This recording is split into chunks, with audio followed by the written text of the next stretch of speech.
mattina che Johnny scese giù ed aprì la porta del garage e mise la chitarra, la birra in lattina e una valigia piena di adrenalina nella sua cromata cara vecchia Cadillac.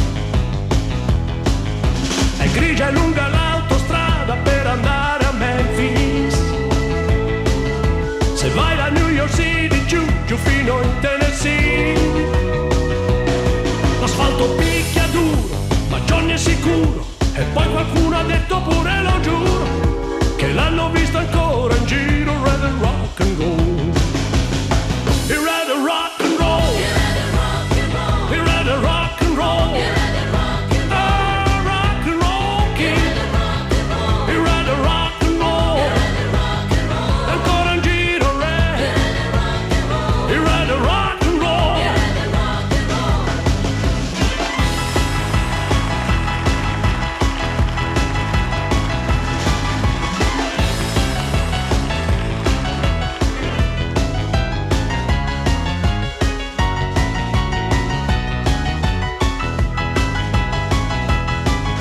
La radio trasmetteva solamente country music.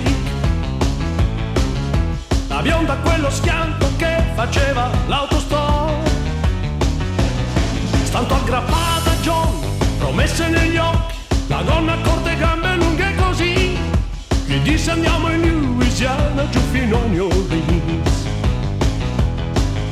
Il sole era già rotolato sotto l'orizzonte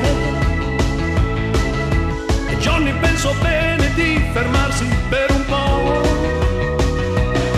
È meglio parcheggiare e fare l'amore, e al diavolo quel dubbio le fonda al cuore.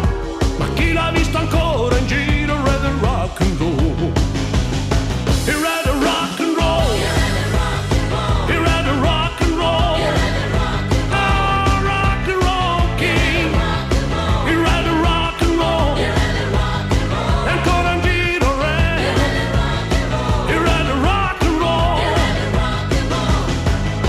È molto bello far l'amore in riva al Mississippi,